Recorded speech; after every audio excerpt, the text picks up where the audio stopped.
Joining us now is Ali Haji, our familiar face from American Tungsten. Ali, congratulations. It seems like every time I speak with you, more people have been handing you money. Can you tell us about the latest raise? Thank you. Great to be here.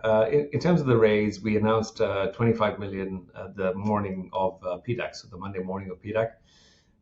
20, I beg your pardon. And we had demand for about 55 million before market open. So lots of demand, institutionally driven, which is exactly where we want to be to improve the structure of our cap stack. We then decided on 35 million upsize and went forward with a 40 million over-allotment option. So we closed the 40 million on March 18th. The Treasury is in fantastic position to allow us to execute upon our promise of being the first concentrate producer in North America since 2015. And your recent strategic investment in Viking, that certainly supports your position as cornering the market on tungsten supply looking forward. Of course, the Viking investment came to us in December last year, and we looked at it as a parallel path with respect to a portfolio of assets that would have been past producers, very high grade, low capex, low opex to turn on the switch for production. And so when we looked at it in December, we opted to move forward. Of course, we needed ASX approval before we could actually make the investment. We then received that approval in February, and the investment of 750,000 Aussie is now worth about 3 million Aussie. So about a 4x return on that investment. Very pleased with that. Allows us to maintain our position as an advisor to the company, but also potentially look at JV options to consolidate the supply chain in North America for us to make Patterson, Idaho, which is where IMA is today, a processing hub for tungsten and its concentration for consumption in North America. Well, let's talk more about progress at the project site. We have recent assay results back from drilling. Yes, very exciting on the assay results. I will say that I was on site about 2 weeks ago, and we have 36 people on site working 24 hours a day, 7 days a week. The rehabilitation efforts are bar none industry beating. What we're seeing in terms of drilling and the core that we're pulling out today are very encouraging. I will stress on the fact that for our listeners, our followers, our shareholders, the drilling we're doing is twofold. One, it is, of course, infill drilling with respect to replicating the results that were obtained from the prior explorers and operators to bring us to measured and indicated. But also we're stepping out, and we've seen results that were highlighted in today's press release that are, of course, industry beating. If you look at the average grade that is in production globally today, it's about 0.2 on average.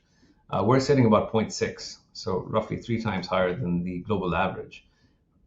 And beyond that, importantly, I will say, we have about 2 ounces per ton silver and 0.15% moly, which ultimately equates to about 200 to 250 US in excess credits beyond what we expect to produce from our tungsten. So very well hedged, very high grade, private patented land that requires minimal permitting. Most of it is grandfathered, and government relationships that ultimately will ensure that American Tungsten produces concentrate before any other peer in North America before year end. Ali, you are fast becoming one of the preeminent authorities on tungsten, particularly around the North America region.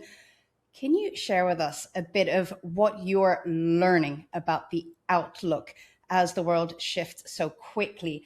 We also note that you have put out a research report on tungsten that is very interesting reading.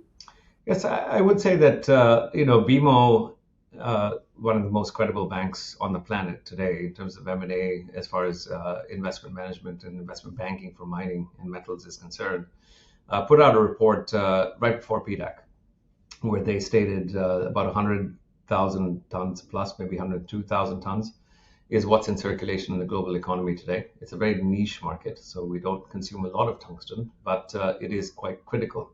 It's critical for defense, and of course, geopolitics highlight the environment that we are in today, and we have a conflict raging in the Middle East. Defense is a consumer, as is automotive. So automotive, unbeknownst to most, is the largest consumer of tungsten. The valves that we have in our ICE engines, the strengthening of alloys that we have to develop these engines as well, requires tungsten. You look at the nuclear power plants that we're building around the world, given tungsten's very high melting point at 3,400 Celsius, again, instrumental. The AI boom that is currently underway with NVIDIA and everybody else feeling the benefits of what we are calling a chat GPT or a boom relative to artificial intelligence requires tungsten in those microchips. Wind power, again, turbines, you do require tungsten. And then the commercial aviation industry, which is a backbone of globalization and commercial trade around the world, those turbines cannot be manufactured without tungsten. So tungsten is a very critical metal. It's a niche metal in terms of its actual production and demand. But in terms of supply, one of the key narratives that I would like to put forth here is we've seen the restrictions from China as far as export is concerned, and those have been happening for about 3 years now. The primary reason around those restrictions in export controls is around the declining grade in production in China. So as you start to reach the life of mine end, or the tail end of the life of mine in China, you have grades that are declining. And as a result, China has opted to ensure that everything they produce in country is held within the Chinese economy. So defense is certainly a big driver, and geopolitics have a lot to say about that. But in terms of what we're looking at in terms of global supply, it's imperative that we look at alternative options, and American Tungsten is certainly well poised to be that first producer. So, in aid of reducing this crunch of supply of tungsten, what are the next milestones we can expect to hear about from American Tungsten in the next few quarters? Pointed question. Thank you for that. I would say that in terms of our tailings that we put out a resource, I beg your pardon, an assay result on, 0.25 for our tailings, again, 20% higher than the global average of 0.2.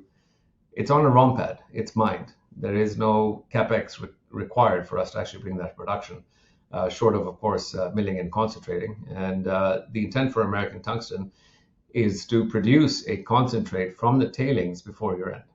We will then move towards the IMA Mine and ultimately convert that to commercial producer next year. Given the resource that we envision as a company and the production profile that we have in mind, I should say, of course, none of this is 4311 compliant. The intent is we're producing about 1,825 ton per year. If we were to look at our peers, I'll let our viewers do the math, but a significant portion with respect to serving about 8% of US tungsten demand, 10% of US moly demand, and in excess of 300,000 ounces of silver in production annually. Very impressive projections there, and we've seen how fast you've moved so far. So believe me, our eyes are peeled, and I'm hoping I get you back to speak with us before those next few quarters unfurl. I know you're hard to track down, but it's always a pleasure. Likewise. Thank you so much.